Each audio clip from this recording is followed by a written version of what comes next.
Hello bro, अस्सलाम वालेकुम। कैसे हो आप सब? उम्मीद करता हूँ आप सब बहुत अच्छे से होंगे। General Authority for Civil Aviation इसने कल दो सर्कुलर जारी किए हैं।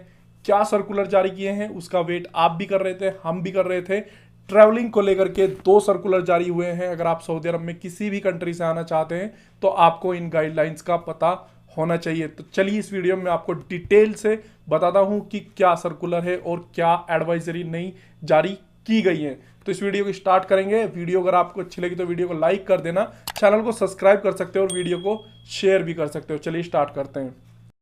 सबसे पहले हम बात करते हैं उन कंट्रियों के बारे में जो सऊदी अरब ने बैन नहीं की हुई है।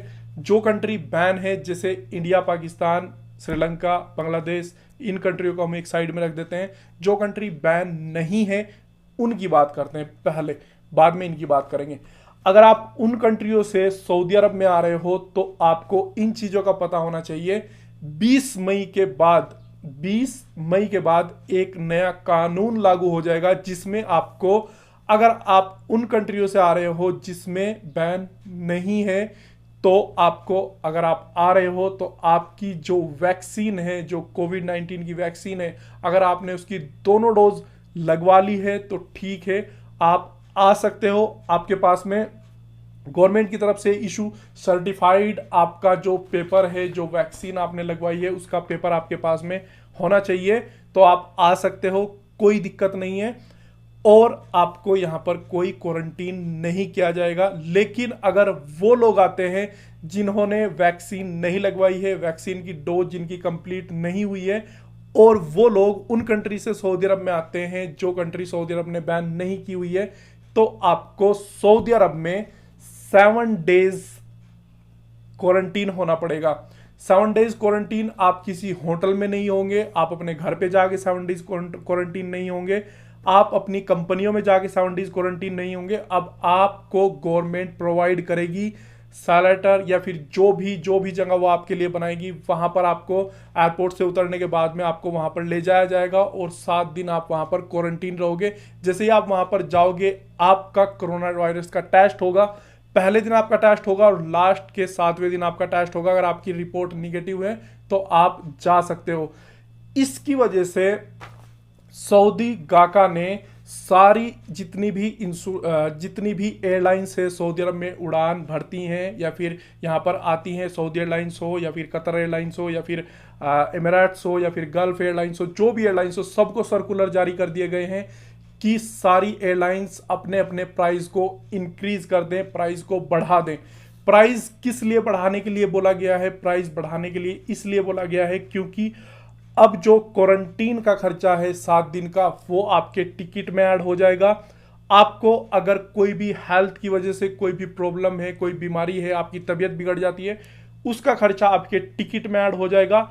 आपका इंश्योरेंस का जो खर्चा है वो भी आपके टिकट में ऐड हो जाएगा। खुदा ना खास्ता अगर आपको कुछ हो जाता है, कोई ज्यादा प्रॉब्लम आपको हो जाती है, क्रिटिकल कंडीशन आपकी बन जाती है, तो आपका इंश्योरेंस भी उसमें इंक्लूड रहेगा। गवर्नमेंट आपको प्रोवाइड करेगी पैलेस, चाहे वो आपको कहीं भी रखे। ये 20 मई के बाद से मैं उन लोगों की बात कर रहा हूं जिन लोगों ने वैक्सीन अपनी कंप्लीट नहीं की है। जिन लोगों की वैक्सीन कंप्लीट है उनके पास में सर्टिफिकेट है गवर्नमेंट की तरफ से, वर्ल्ड हेल्थ की तरफ से गवर्नमेंट सर्टिफाइड है, तो उनको क्वारंटीन होने की जरूरत नहीं है। वो डायरेक्ट आ सकते हैं सऊदी अरब में और अपने काम पर लग सकते हैं। अब बात करते हैं उन कंट्रियों की जिनकी आप वेट कर रहे हो, सऊदी अरब, पाकिस्तान, बांग्लादेश या फिर जो भी अदर कंट्री, जो नेपाल फिलहाल बंद है, जो भी कंट्री बंद है, उनसे अगर आप आते हो और आप तीसरी कंट्री के थ्रू आते हो, क्योंकि डायरेक्ट आप इंडिया से सऊदी अरब में नहीं आ सकते थे, जैसे आप पहले आते थे डायरेक्ट इंडिया टू रियाद, तो वो अभी आप नहीं आ सकते हो।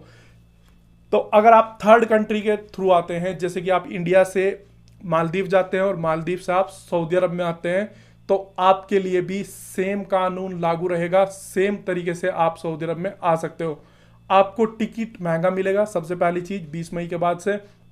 दूसरी चीज, अगर आपकी वैक्सीन कंप्लीट है तो आपका वेलकम है, आप आ सकते हो, कोई प्रॉब्लम नहीं। लेकिन अगर आपकी वैक्सीन कंप्लीट नहीं है तो आपको 7 डेज सऊदी अरब में क्वारंटीन होना पड़ेगा। क्वारंटीन का जो खर्चा है वो आपके टिकट में इंक्लूड हो जाएगा सब कुछ।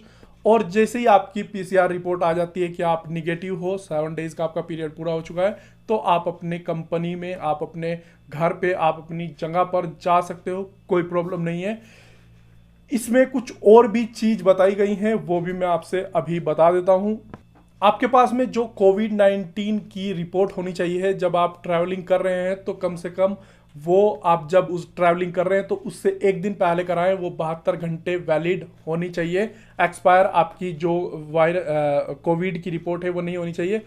सबसे अच्छा ये रहेगा कि आप कोविड-19 की वैक्सीन अगर आप इंडिया में हो तो इंडिया में दोनों डोज लगवा लो, और अगर आप सऊदी अरब में हो और इंडिया जाना चाहते हो तो यहाँ से आप अपनी दोनों डोज कंप्लीट कर लो, फिर ही आप ट्रैवल करें। और जितने लोगों ने अभी तक कोविड-19 की वैक्सीन लगवाई नहीं है या फिर डिले कर रहे हैं, तो डिले बिल्कुल ना करें, जाकर के कोविड-19 की वैक्सीन आप लगवा लें। इस अपडेट को अगर आप ज़्यादा डिटेल से पढ़ना चाहते हैं, बहुत ही डीपली पढ़ना चाहते हैं, तो आप सऊदी गज़ट पर जाकर के पढ़ सकते हैं, लिंक मैं डिस्क्रिप्शन में दे दूंगा। तो बस यही कुछ अपडेट थी जो आपके साथ में शेयर करनी थी। काफ़ी इंपॉर्टेंट अपडेट तो है ही है, साथ ही में एक गुड न्यूज़ मुझे इसके साथ में ये लगती है कि अगर ये चीज़ सक्सेसफुली रही और इस तरीके से लोग आते रहें, और ये जो 7 डेज का क्वारंटीन का पीरियड है, अगर ये सक्सेसफुली हुआ तो हो सकता है आने वाले टाइम में, कुछ ही दिनों में, 1 महीने में या फिर 15 दिन में या फिर 20 दिन में, सऊदी गाका एक और अपडेट डाल सकता है और बोल सकता है कि अब आप इंडिया से या पाकिस्तान से या कहीं से भी आप डायरेक्ट आ सकते हो। क्वारंटीन का पीरियड उन्होंने स्टार्ट कर ही दिया है, तो कोई भी इशू नहीं होगा। ये एक जस्ट ट्रायल की तौर पर देखा जाएगा कि किस तरीके से, क्या सिस्टम से लोग आएंगे और किस तरीके से वो लोग फैसिलिटी प्रोवाइड कर पाएंगे। तो उम्मीद करता हूं ये वीडियो आपको काफी पसंद आया होगा। वीडियो अगर आपको पसंद आया तो वीडियो को लाइक कर देना, चैनल को सब्सक्राइब कर देना, वीडियो को शेयर भी कर सकते हैं। और अगर आपका कोई भी सवाल हो, कोई भी कंफ्यूजन हो, कोई भी क्यूरी हो, तो आप मुझसे कमेंट में पूछ सकते हैं। तो मिलते हैं एक और नई वीडियो में, तब तक के लिए अपना ख्याल रखिए। Take care, bye bye, Tata.